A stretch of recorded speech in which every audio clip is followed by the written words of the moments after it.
The morning sun rose slowly over the golden fields of Nu. It was a beautiful planet far from Earth, where 12 million humans had built their home over 3 generations. The air smelled fresh and clean. Children ran through the streets of domed cities, laughing and playing. Old couples sat on their porches and watched the twin suns paint the sky in shades of orange and pink. Wiped the sweat from her forehead and smiled. She was 34 years old, an agricultural engineer who spent her days making crops grow in the alien soil. Her family's hydroponic farm stretched across 5 acres of carefully managed land. The vegetables were almost ready for harvest. "Mother, look what I found!" Her daughter came running through the rows of tomato plants. She was 8 years old, with bright eyes and dirt on her knees. In her small hands, she held a strange purple flower. "That is beautiful, little one," said, kneeling down to look at it. "But you should not pick the wild flowers, let them grow." Nodded seriously. "I will plant it again, I promise." His husband appeared from behind the greenhouse, carrying their 5-year-old son on his shoulders. The boy was giggling and pulling at his father's hair. "The irrigation system is fixed," announced. "We should have good water flow for the next growing season." "Wonderful," replied. She stood up and looked at her family. Her heart felt full. Life on Nu was simple, but it was good. They had everything they needed: peace, safety, love. 12 million people lived on this world. They had built hospitals and schools. They had created parks and libraries. They had married and raised children and buried their dead in the rich soil of their adopted home. Nu was not just a colony anymore. It was a civilization. Far above the peaceful farms and quiet cities, Astronomer sat alone in her observatory. She was 52 years old, and she had spent her life studying the stars. Tonight was supposed to be routine. Check the satellite feeds, record any unusual activity, write her report. But something was wrong. Leaned closer to her monitor. Her coffee grew cold beside her. The numbers on the screen made no sense. Hundreds of signatures had appeared at the edge of the solar system. Ships, large ships. They had dropped out of faster-than-light travel and were moving toward Nu at high speed. "This cannot be right," she whispered. She ran a second scan, then a third. The results were the same. Over 400 vessels were approaching the planet. They were not human ships. Their design was unmistakable. The Dominion controlled 40 star systems in this region of space. Humanity had met them decades ago. The relationship was cold but peaceful. Trade agreements existed. Diplomats smiled at each other during meetings. There had never been open conflict. So why were 400 warships coming to Nu? Reached for the emergency communication console. She needed to warn someone: the colonial government, the orbital defense stations, Earth. Her finger touched the button. The screen went dark. Every light in the observatory died at once. Sat in complete blackness, her heart pounding. Outside the window, she could see the stars, beautiful and cold and uncaring. Then she saw something else. Streaks of fire falling from the sky, dozens of them, then hundreds. They had destroyed the communication satellites first, then the orbital stations. Now their weapons were falling on the cities below. In her farmhouse, felt the ground shake. She grabbed her children and pulled them close, ran to the window and looked outside. His face went pale. "We need to go," he said, "now." "Go where?" asked. "What is happening?" The sky answered her question. It turned white. A wall of fire was rolling across the horizon, consuming everything in its path. The beautiful golden fields were burning.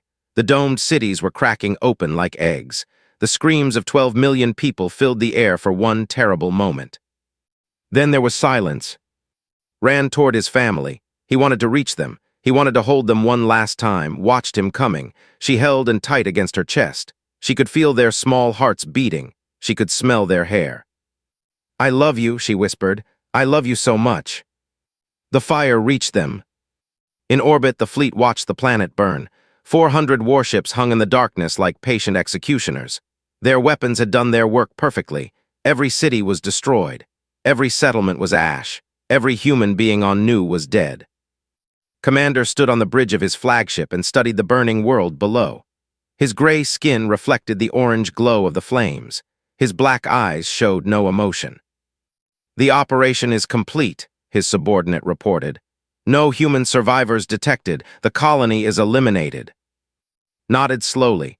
"Good. The humans have expanded too far. They needed to learn their place. This world will serve as a warning to them. Do you think they will respond, Commander? Made a sound that might have been laughter. The humans, they are weak. They talk about peace and cooperation. They have soft hearts and short memories. They will protest. They will send angry messages. Perhaps they will cry at their memorial services, but they will do nothing. He turned away from the burning planet. Set course for home. Our work here is done. The fleet departed as quickly as it had arrived. Behind them, New continued to burn. 12 million people who had woken up that morning thinking about their jobs, their children, their hopes and dreams. Gone, erased, as if they had never existed. In her final moment had not thought about revenge. She had not thought about hatred. She had only thought about her family, about how much she loved them, about how unfair it was that their story was ending so soon. But her story was not the only one. Somewhere across the vast emptiness of space, 60,000 warships waited in hidden shipyards. Their crews did not know about New yet. They did not know that their moment was coming. But it was. And when they learned what had happened, the galaxy would discover something that they had never understood. Humanity was not weak. Humanity was patient. And when you took something from them, when you killed their children and burned their homes, they did not cry and forget. They remembered. And they came. All of them, Captain had made the supply run to New 17 times. He knew the route by heart, jumped to faster-than-light speed at the edge of the solar system, travel for 3 days through the strange emptiness between stars, drop back into normal space near the colony's orbital stations, deliver food, medicine, and equipment, pick up agricultural exports, go home. It was boring work, but liked it. The pay was good. The crew was friendly, and he always enjoyed seeing New from orbit. It was such a pretty world, green and gold and full of life. On this trip, everything felt normal until the final jump. His ship dropped out of faster-than-light travel at exactly the right coordinates. The navigation computer beeped happily. Arrival confirmed. New system. Looked at thee and felt his heart stop. Where are the stations? His first officer asked quietly. There were no orbital stations. There were no satellites. There were no communication beacons or defense platforms or any of the infrastructure that should have surrounded a colony of 12 million people. There was only debris, twisted metal floating in the darkness. And below them, the planet had changed. Walked slowly toward his legs felt weak. His mouth was dry. He could not believe what he was seeing. The beautiful green and gold world was covered in black scars. Massive wounds stretched across the continents where cities used to stand. Clouds of ash covered the atmosphere. Radiation alarms were screaming throughout his ship. No, he whispered. No, no, no. Sir, what do we do? His first officer asked. The young woman's voice was shaking. Forced himself to think, to act, to be a captain. Scan for survivors, he ordered. The crew worked in silence. They checked every frequency. They searched for emergency beacons, distress signals, anything that might indicate life. The scans came back empty. 12 million people and not a single heartbeat remained. Sat down in his captain's chair. He was 53 years old. He had seen many things in his life. He had lost friends and family. He had faced danger and hardship, but this was different. This was something he could not process. Send a message to Earth, he said finally. Priority 1, emergency channel. He paused. What words could possibly describe this? Tell them New is gone. 12 million souls. There are no survivors. 3 days later, the message reached Earth. Admiral was eating lunch in his office when his assistant burst through the door. The young man was pale and out of breath. He held a data pad in his trembling hands. Sir, you need to see this. Took the data pad and read the message. He read it again. Then a third time. Each time the words remained the same. New, gone, 12 million, no survivors. Get me the Defense Council, he said. His voice was calm, but his hands had started to shake. Now. Within the hour, the leaders of humanity gathered in the great underground chamber that served as their meeting hall. Councilwoman presided over the session. She was 60 years old, with gray hair and sharp eyes. She had led humanity through 2 economic crises and a territorial dispute with the collective. She was known for her patience and wisdom. But today, her face was carved from stone. Intelligence officer will present his findings, she announced. Stood at the center of the chamber. He was a small man with glasses and a nervous habit of adjusting his collar. but his voice was steady as he spoke. 3 days ago, a fleet of approximately 400 warships entered the new system without warning. They destroyed all orbital infrastructure within minutes. Then they began planetary bombardment. He pressed a button, and images appeared on the screens around the chamber. Satellite footage of cities burning, radiation maps showing lethal levels across every continent, before and after comparisons that turned stomachs. The attack lasted 6 hours, continued. They used plasma weapons, nuclear devices, and kinetic bombardment. They targeted population centers first, then agricultural zones, then industrial areas.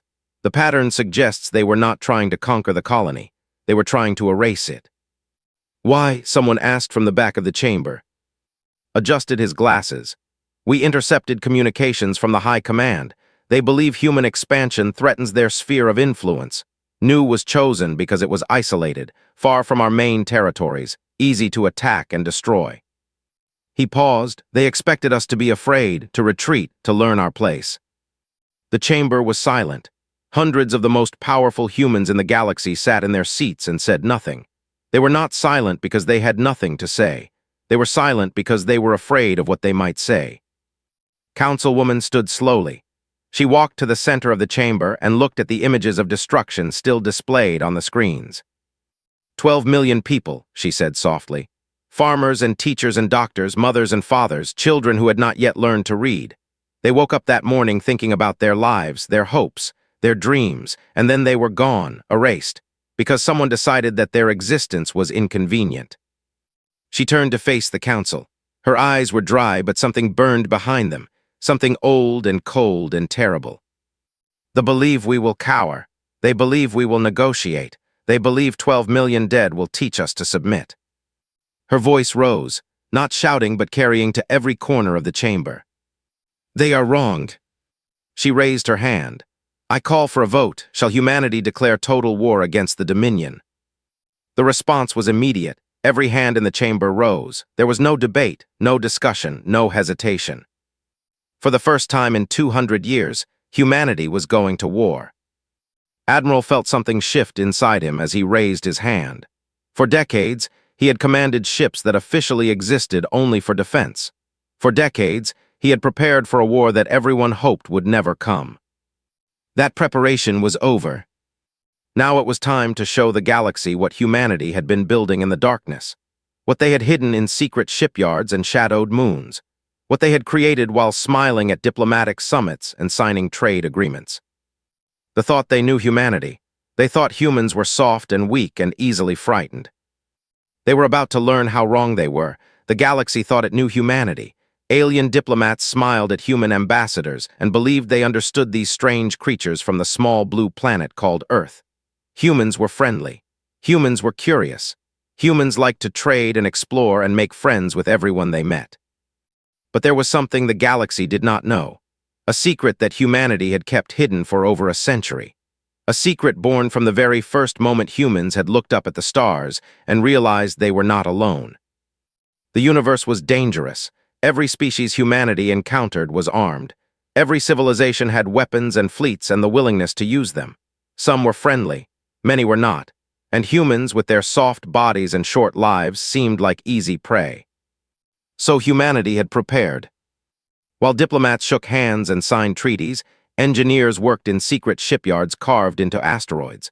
While traders exchanged goods and credits, factories on hidden moons produced weapons that officially did not exist. While scientists shared research and knowledge, military planners developed strategies for wars they hoped would never come. Nobody knew the full truth, not the aliens who thought humanity was weak, not even most humans. Only a small group of leaders and military officers understood the scale of what had been built. Admiral was one of them.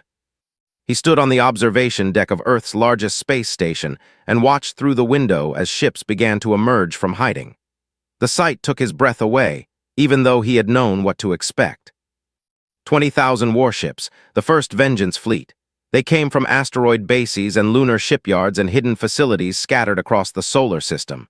Destroyers and cruisers and massive dreadnoughts that dwarfed anything the galaxy had ever seen. Their hulls were painted black. Their weapons were charged. Their crews were ready. "It is beautiful," said a voice beside him. Turned to see Fleet Admiral standing at his shoulder. She was 58 years old, with silver hair cut short and eyes that had seen too much. She had spent her entire career training for this moment. "I always hoped we would never need them," admitted. "So did I," replied, "but hope does not protect our people, only strength does, only this." She gestured at the assembling fleet. Ships were still arriving, dropping out of hidden positions, revealing themselves one by one. "My second Vengeance fleet is mobilizing from the inner colonies," continued. 18,000 vessels, they will join us within the week." Nodded, and the third fleet. "Vice Admiral sends word from the outer territories. 22,000 ships, including the heavy dreadnoughts. He will be ready." Did the math in his head, even though he already knew the numbers. 60,000 warships. A force larger than anything in the recorded history of the galaxy. While other species had built fleets of hundreds or thousands, humanity had quietly assembled an armada that could darken the stars. The Dominion had 400 ships. They had thought that was enough to terrify humanity into submission. They had miscalculated badly. In the following days, the 3 Vengeance fleets completed their assembly. Crews reported to their stations. Weapons systems came online. Navigation computers were programmed with coordinates deep in space. Spent the time before departure at the Memorial Hall on Earth's largest moon. Workers were carving names into the white stone walls. 12 million names. It would take years to complete. The hall would be the largest monument in human history. He walked slowly along the incomplete walls, reading names at random. Most meant nothing to him. He did not know these people. He had never met them. But he found one section that had been completed early. The children. The workers had decided to carve the children's names first. Age 8. Age 5. Stood before those names for a long time. He thought about what those children might have become. Doctors or farmers or artists or parents themselves someday. All of that potential, all of those possible futures, erased in a moment of fire. "We are coming," he whispered to the names on the wall. "All of us." On the day of departure, Councilwoman addressed the combined fleets via holographic broadcast. Her image appeared on every ship, in every crew quarters, on every bridge. "Warriors of Earth," she began. "Today you carry the weight of 12 million souls. You carry the memory of children who will never grow up, parents who will never hold their bobbies again, lovers separated by death, dreams that ended in fire." Her voice was steady and strong. They believed they could murder our people and face no consequences. They believed humanity was weak. They believed wrong. She paused. "You are not going to space for conquest. You are not going for glory or territory or resources. You are going to teach the galaxy a lesson it will never forget. You are going to show every species in every star system what happens when you touch our people." Her image seemed to look directly at each viewer. "Make them remember. Make them understand. Make them fear. Not because we enjoy fear, but because fear will protect our children in the centuries to come. No one must ever think they can do this to humanity again." The broadcast ended. 60,000 ships activated their engines. The largest war fleet in galactic history began to move. Admiral stood on the bridge of his flagship, the Remembrance. Around him, his crew worked in focused silence. They knew what they were about to do. They knew why.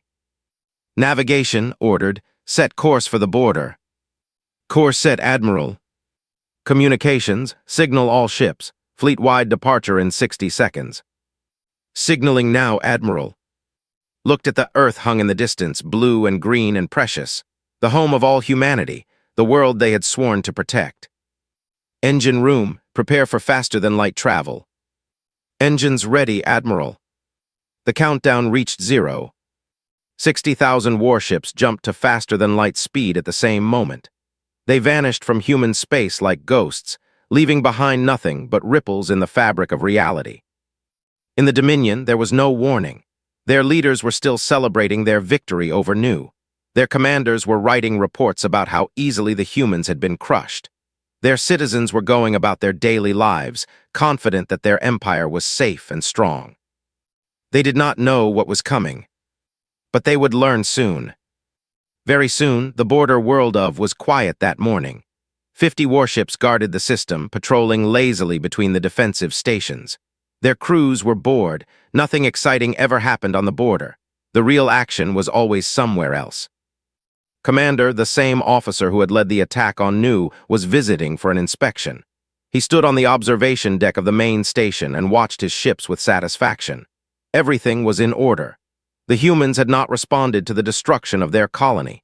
Just as he had predicted, they were too weak to fight back. "Commander," a technician called out, "we are detecting unusual energy signatures at the system edge." Turned slowly. "What kind of signatures?" "Faster-than-light emergence, multiple contacts." The technician's voice became uncertain. "Many contacts." Walked to the sensor station and looked at the readings. His gray face became pale. Ships were dropping out of FTL travel. Not one or two or even a dozen. Hundreds. Then thousands. They kept coming, wave after wave, filling the sensor display until the system could barely process the information. "How many?" demanded. The technician's hands were shaking. 20,000, Commander, at least 20,000 ships. Stared at the display. His mind refused to accept what he was seeing. 20,000 warships. Humanity was supposed to have a few hundred at most. Where had these ships come from? How was this possible? The human fleet did not wait for him to find answers. Admiral's voice echoed across all communication channels. "This is the United Earth Defense Fleet. You are guilty of the murder of 12 million human beings. There will be no negotiation. There will be no surrender." The transmission ended. The attack began. Human weapons were unlike anything they had faced before. Plasma beams cut through shields like paper. Kinetic rounds punched holes through armor. Missiles swarmed in patterns too complex for defense systems to counter. The 50 ships fought bravely. They fired everything they had. They tried to coordinate defenses. They called for help that would never arrive. It was over in 18 minutes. Commander watched from the observation deck as his fleet died around him. Ship after ship exploded in brilliant flashes of light. Escape pods launched and were carefully avoided by the human weapons. The humans were not targeting survivors. They wanted witnesses. They wanted the galaxy to know what they had done. The defensive station shook as weapons struck its shields, grabbed a console to keep his balance. Around him, his crew was screaming and running. Alarms filled the air with noise. A human ship moved into view through the window. It was enormous, bigger than anything had ever seen. Its hull was covered in weapons, and its bridge glowed with cold blue light. A communication request appeared on the screen. Answered it with shaking hands. Admiral's face appeared. He looked tired. He looked sad, but his eyes burned with something that made want to run and hide. "You led the attack on Nu," said. It was not a question.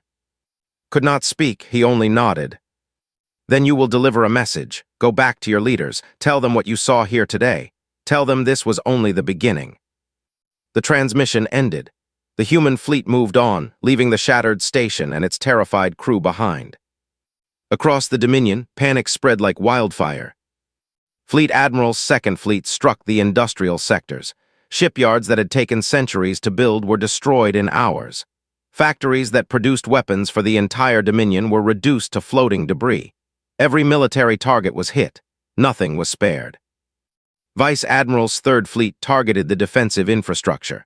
Fortified stations that were supposed to protect the core worlds fell one after another. The giant dreadnoughts of the human fleet cracked them open like eggs, spilling their contents into the void. The High Command could not understand what was happening. They sent orders that were never received. They deployed fleets that were destroyed before they could engage. They watched their empire crumble in real time and could do nothing to stop it. In desperation, they sent ambassador to contact Earth. Surely the humans would negotiate. Surely they would accept some kind of settlement. They could not want total destruction. Nobody wanted that. Councilwoman received the ambassador's communication request. She accepted it. Appeared on her screen, his gray face twisted with fear. "Councilwoman, please, we can discuss terms, reparations, territory, whatever you want. Just stop this madness." Looked at him for a long moment. "You erased 12 million human beings," she said quietly. "You killed children in their schools, families in their homes. You did not ask for peace then. You did not offer negotiations then." Her voice hardened. "You do not deserve peace now. We are not here to negotiate. We are here so that no species in this galaxy ever forgets what happens when you touch our people." She ended the transmission. The three human fleets converged on Prime, the of the Dominion. It was a beautiful planet covered in purple forests and silver oceans. 3 billion lived there, the heart of their civilization. The remaining military gathered to defend it, 800 warships, everything they had left. They formed a defensive line around their world and prepared to fight to the death. Admiral studied the enemy formation from his bridge. His fleet outnumbered them almost 100 to 1. The outcome was not in doubt. "All ships," he ordered, "attack pattern Delta, engage the enemy fleet." The human armada moved forward like a wave of darkness. Weapons fire lit up the space around Prime. Ships exploded one by one, then 10 by 10, then hundreds at once. Their defensive line held for 6 hours. Then it broke. The last warship was destroyed at sunset on Prime. The sky above the planet was filled with debris and fire. Below, billions of looked up and saw human ships where their own fleet used to be. They waited for death to come.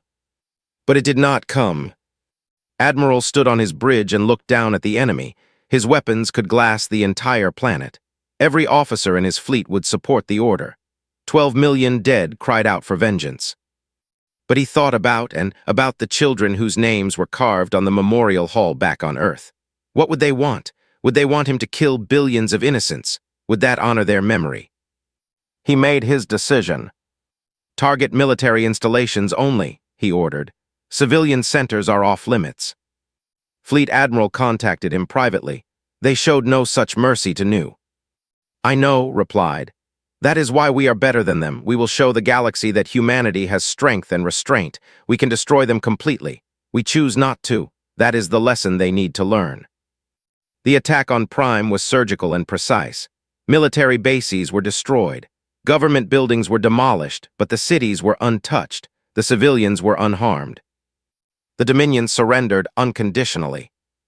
They had no choice. Their fleet was gone. Their empire was broken. And 60,000 human warships hung in their sky like patient judges. The war was over. Now came the reckoning. The great assembly hall of the Galactic Council was silent. Representatives from over 100 species sat in their seats and stared at the human delegation. Some were afraid. Some were angry. Some were simply stunned by what they had witnessed over the past few weeks. The destruction of the Dominion had changed everything. For centuries, the galaxy had operated on certain assumptions. Large empires dominated smaller ones. Military strength determined who survived and who did not. Humanity, with their soft bodies and peaceful words, was considered weak. A species to be tolerated, perhaps exploited, certainly not feared. Those assumptions were dead now. Councilwoman stood at the center of the chamber. Behind her, holographic images showed the human fleet in orbit around Prime. 60,000 warships, a force that could destroy any empire in the galaxy, perhaps all of them combined. "I know what you are thinking," began. "You are wondering if you are next. You are looking at your own territories and calculating whether you ever offended humanity. You are remembering every harsh word, every unfair trade deal, every time you dismissed us as unimportant." She let the silence stretch. "You can stop worrying. We did not build this fleet for conquest. We built it for protection. They attacked first. They killed 12 million innocent people without warning or reason. We responded." She turned slowly, meeting the eyes of representatives from a dozen different species. "Let me be very clear about what happened. They believed they could murder our citizens and face no consequences. They believed humanity was weak. They were wrong." Her voice hardened. "But notice what we did not do. We did not kill their civilians. We did not destroy their cities. We did not commit genocide in response to genocide. We had the power to erase them completely, and we chose restraint." She paused to let that sink in. This is the lesson of New. Humanity does not seek war. We do not desire conquest. We only want to live in peace, raise our children, and explore the stars. We will trade fairly. We will negotiate honestly. We will help those who need help and befriend those who want friendship. Her voice dropped to something cold and hard. "But if you harm our people, if you touch our worlds, if you believe that distance or numbers will protect you from consequences, you are wrong. We will come for you, all of us, every ship, every soldier, every human being who draws breath." She looked directly at the assembly. We do not forgive, we do not forget, we do not stop, not until the lesson is learned, not until the galaxy understands that human lives are not cheap, that human worlds are not targets, that humanity is not prey. The chamber remained silent. The Dominion has been dismantled. Their leaders are standing trial for crimes against humanity. Their military is destroyed. Their 40 systems will be monitored by human forces indefinitely. This is not occupation. This is supervision. We will ensure they never threaten anyone again. She straightened her shoulders. You may consider this excessive. You may consider it cruel. But remember this, we could have done so much worse. We could have killed billions. We could have made examples of their civilians the way they made examples of ours. We did not, because we are not monsters. We are humans. Her final words echoed through the great hall. Learn from the do not repeat their mistake.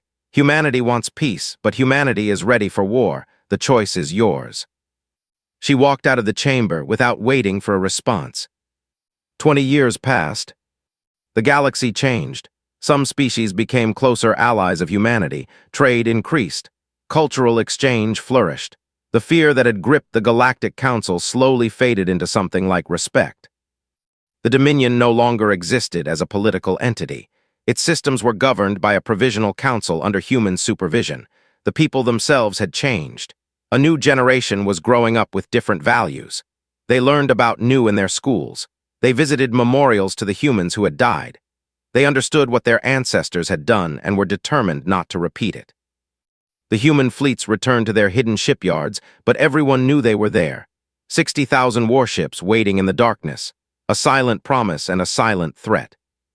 Admiral retired 5 years after the war. He was 73 years old and tired of conflict. He wanted to spend his remaining years doing something peaceful, something that built rather than destroyed.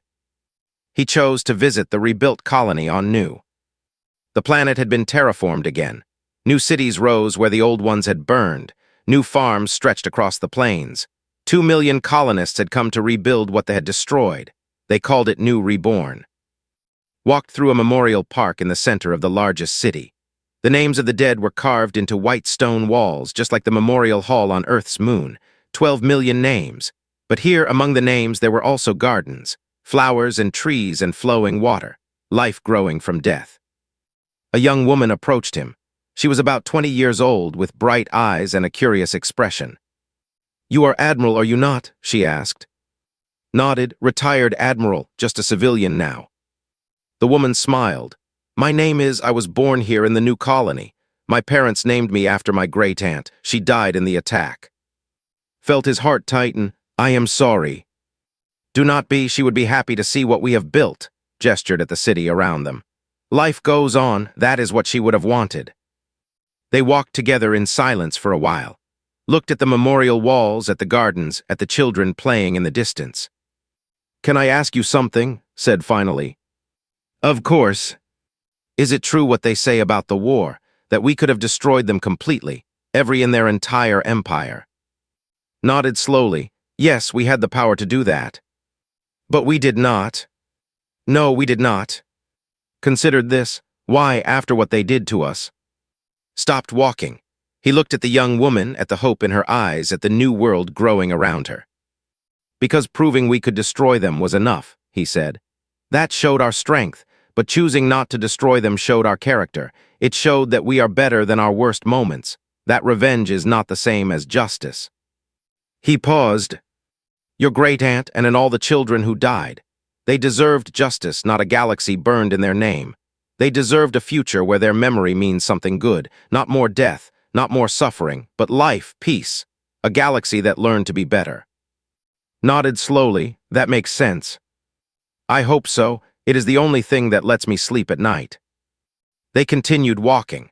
The sun was setting over Nu Reborn, painting the sky in shades of orange and pink, just like the old world before it burned, just like the memory that lived on in stone and story. Do you think they will ever try again? Asked. Any of them, any species in the galaxy. Watched the children playing in the distance. He thought about the 60,000 warships still waiting in their hidden shipyards. He thought about the lesson the galaxy had learned. No, he said quietly, I do not think they will.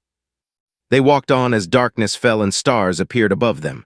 Somewhere out there among those stars, humanity kept its silent vigil, patient, watchful, ready.